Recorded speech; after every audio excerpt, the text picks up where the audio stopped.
날마다 솟는 샘물과 함께하는 오늘의 큐티 시간입니다.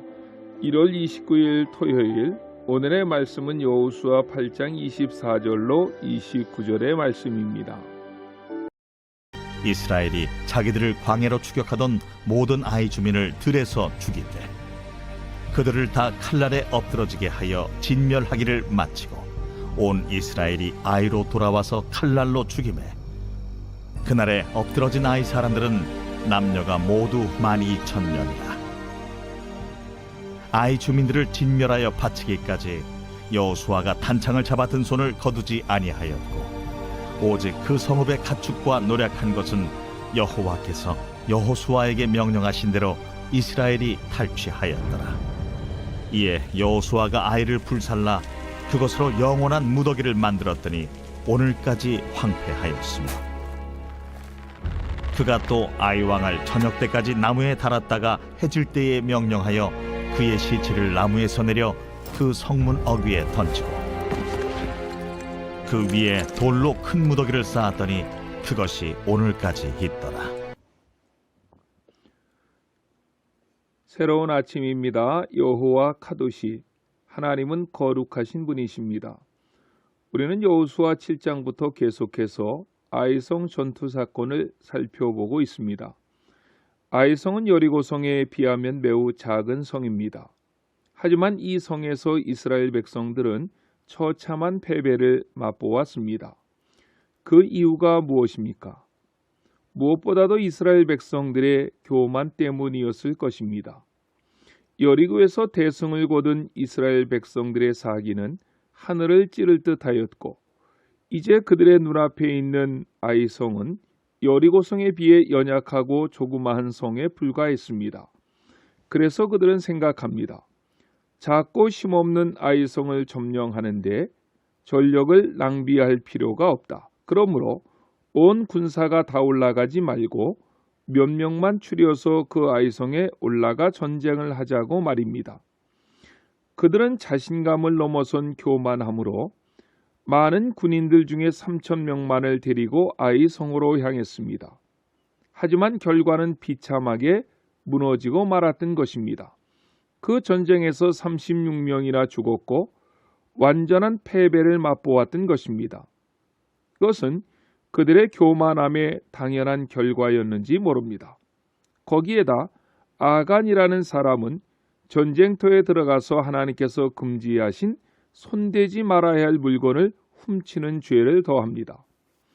이러한 일들로 인해 아이성에서 패배를 맛보았던 이스라엘 백성들은 지도자 여호수아로부터 전적인 회개를 하였고 범죄한 아간은 물론 그 가족들까지 악을 골짜기에서 처단함으로 이스라엘을 향한 하나님의 맹렬한 진노는 그치게 됩니다. 그리고 이스라엘은 다시 하나님께서 그들에게 주신 아이성 정복 작전에 전적으로 순종함으로써 재차 아이성을 공격하는 내용이 여호수아 8장의 내용입니다. 그 중에서 오늘 본문 24절로 29절까지는 전쟁의 대세가 이스라엘 쪽으로 완전히 기울어져서 그들이 대승을 눈앞에 둔 상황에 관해서 말씀하고 있습니다. 25절 말씀을 보십시오.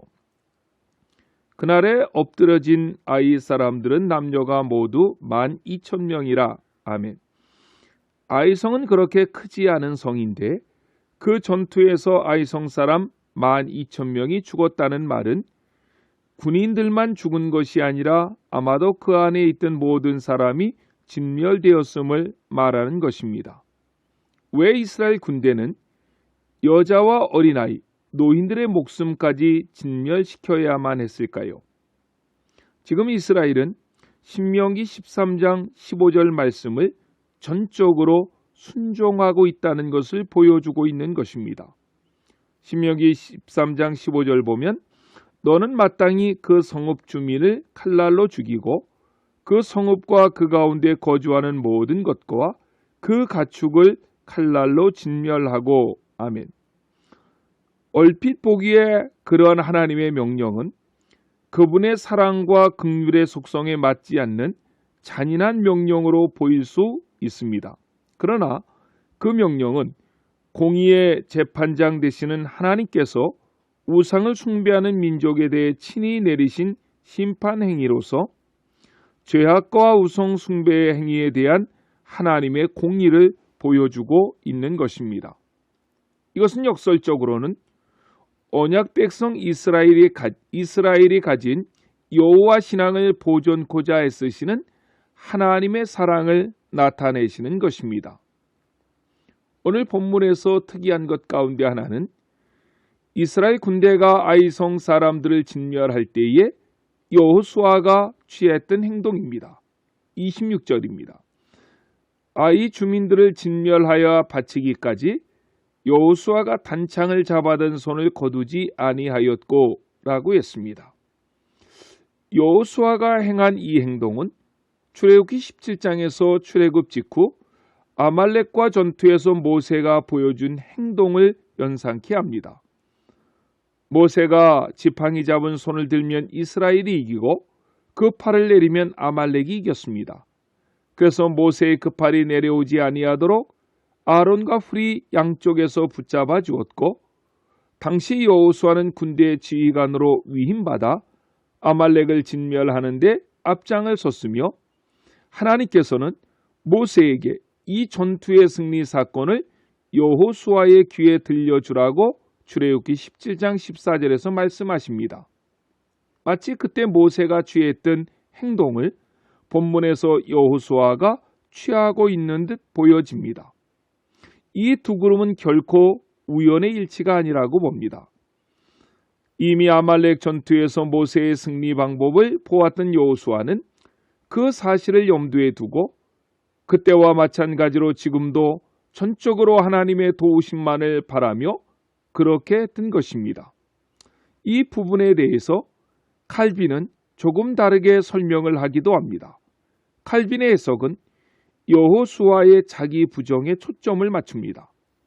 여호수아는 전투 경험이 많은 사람이었습니다. 특히 패배의 경험이 있었던 아이성에서 그는 칼을 빼들고 군대를 이끌고 앞장서서 진군하고 싶었던 마음이 충만했을 텐데, 그 모든 인간적인 충동을 억누르고 자신의 칼을 빼어 묵묵히 하늘을 향해 들고 있음으로써 모든 승리의 영광을 하늘에 계시는 하나님께 돌리고 있는 것이라고 칼빈은 해석을 했는데, 이 해석 역시 매우 합당한 해석이라고 여겨집니다.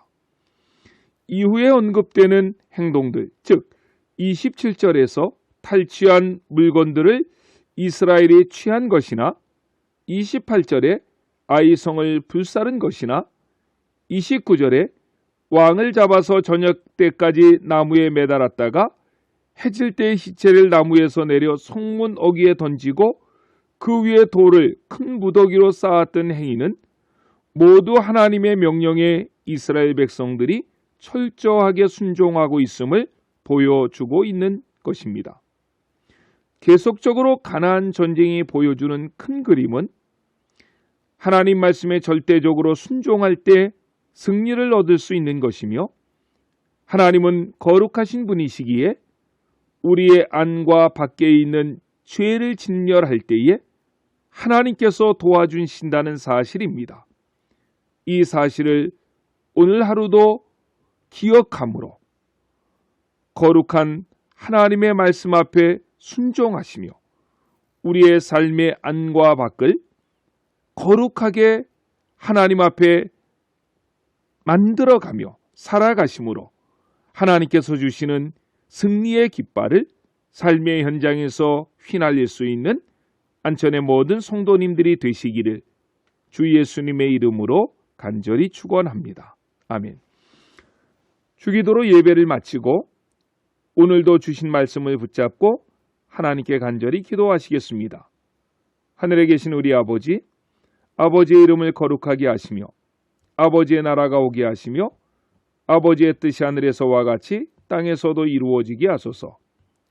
오늘 우리에게 일용할 양식을 주시고 우리가 우리에게 잘못한 사람을 용서하여 준 것 같이 우리 죄를 용서하여 주시고 우리를 시험에 빠지지 않게 하시고 악에서 구하소서. 나라와 권능과 영광이 영원히 아버지의 것입니다. 아멘.